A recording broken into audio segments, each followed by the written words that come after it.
माँ, तुम्हें यहाँ तकलीफ रहती है, हालांकि ये तुम्हारा ही घर है, लेकिन मैं भी सुबह अपने काम पर चला जाता हूँ और तुम्हारी बहू ध्रुति भी अपने ऑफिस चली जाती है।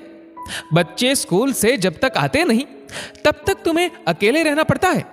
देखो, तुम्हारी तबीयत भी खराब रहती है, इसलिए मैं सोच रहा हूं कि पास ही एक हॉस्पिटल है, वहां आपके रहने का इंतजाम कर दूं। कुछ दिन में आप ठीक हो जाओगी तो फिर यहां आ जाना, ठीक है? विमला देवी ने बेटे देवेश की बातों को सुनकर चुपचाप जमीन की तरफ देखते हुए धीरे से हामी भर के सर हिलाया। अगले दिन हमेशा की तरह बहुरानी शॉपिंग को निकल गई और दोपहर में घर आके नौकर से बोली कि चाय नाश्ते का सही से प्रबंध करे, उसकी सहेलियां आ रही है, आज किटी पार्टी यहीं पर है। इधर किटी पार्टी में सब मशगूल थे, उधर विमला देवी का दमा का इनहेलर खत्म हो गया। उसने देवेश को बताया भी नहीं था, क्योंकि अभी एक हफ्ता ही तो हुआ था उसे अपने बेटे के यहाँ रहने आए हुए, और लगभग 1 महीना ही हुआ था जब उसके पति चल बसे थे।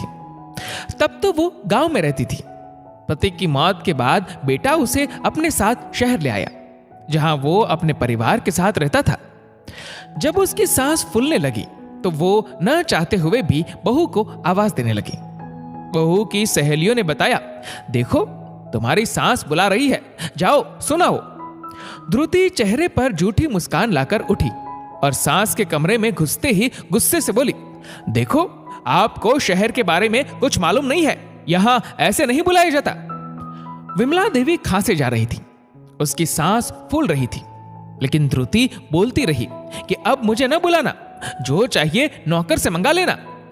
यह कहकर वो मुड़ी और दरवाजा पटक कर वापस सहेलियों के साथ गपशप में मगन हो गई। विमला देवी की हालत बहुत गंभीर हो रही थी। अचानक उसे कुछ याद आया। उसने अपने बक्से को खोला, उसमें एक पुराना पर्स था। उसे जल्दी से खोला। पर्स में एक पुराना आधा उपयोग किया हुआ इनहेलर था। उसने जल्दी से इनहेल किया। अब उसकी तबीयत संभलने लगी, पर उसकी आंखों से आंसू ही आंसू गिर रहे थे। अपने बेटे और बहू की निष्ठुरता पर नहीं, बल्कि अपने पति को याद करके।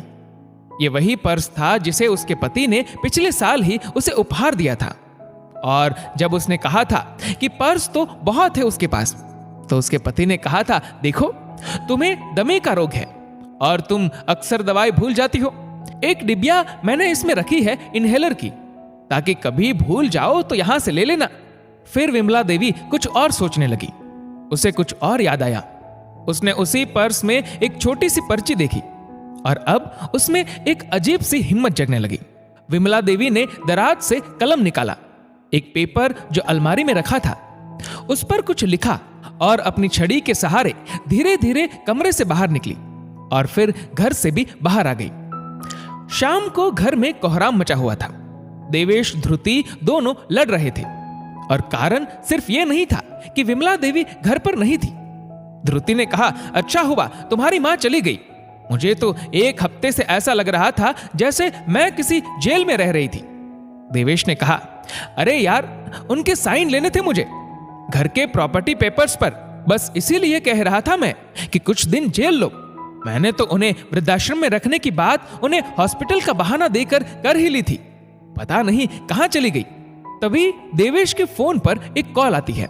देवेश ने कहा, हाँ बताइए। सामने वाला व्यक्ति बोलता है, सर हम वृद्धाश्रम से बोल रहे हैं। देवेश ने कहा, पर आपको मेरा नंबर कहां से मिला? वैसे मैं आपसे मिलने आने ही वाला था। नहीं सर, आप जिन्हें यहां पहुंचाना चाहते थे वो यहां आ गई है और उन्होंने ये कहा है कि आप जिस कागज को लेने यहां आएंगे वो वहीं उनके कमरे की दराज में है, उस पर साइन कर दिए गए हैं। ये कहकर व्यक्ति ने फोन काट दिया। फोन रखकर वृद्धाश्रम के प्रबंधक ने विमला देवी की तरफ बहुत सम्मान से देखा। विमला देवी चुपचाप अपने नए कमरे की ओर बढ़ी और वहां जाकर पलंग पर बैठ गई।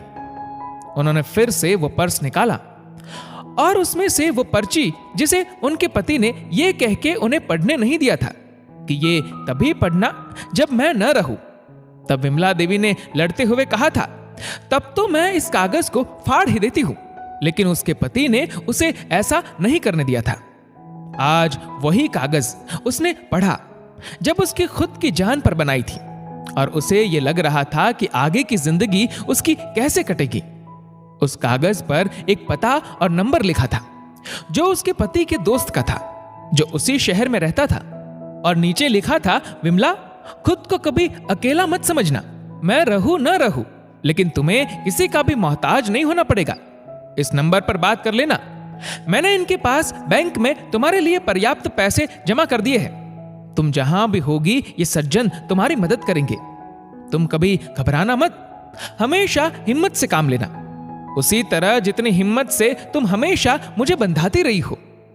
विमला देवी को याद आने लगा कि सबसे अधिक यदि उसने अपने पति को मजाक मजाक में ही कभी बोला था तो यही कि आप क्या मुझे कुछ उपहार देंगे, कभी घूमने घुमाने ही नहीं चलते हैं, हमेशा अपने काम में लगे रहते हैं। और ये बताइए कि शादी के शुरू शुरू में तो साड़ी वगैरह लाते थे, अब तो वो भी मैं खुद ही बाजार से ले आती हूं। लेकिन आज अपने पति का ये उपहार न सिर्फ उसमें स्वाभिमान भर गया था, बल्कि उसका हृदय इस प्रार्थना से भर उठा था कि संसार का हर पति अपनी पत्नी को कम से कम ऐसा उपहार अवश्य दे। दोस्तों, इस वीडियो को लेकर आपकी क्या राय है, नीचे कमेंट करके जरूर बताएगा। और अगर आपको ये वीडियो अच्छा लगा हो तो इस वीडियो को लाइक करेगा, शेयर करेगा ज्यादा से ज्यादा लोगों तक। और ऐसे ही और भी इंस्पिरेशनल वीडियोस के लिए सब्सक्राइब करें हमारे यूट्यूब चैनल को और फेसबुक पर फॉलो करें हमारे पेज को। धन्यवाद।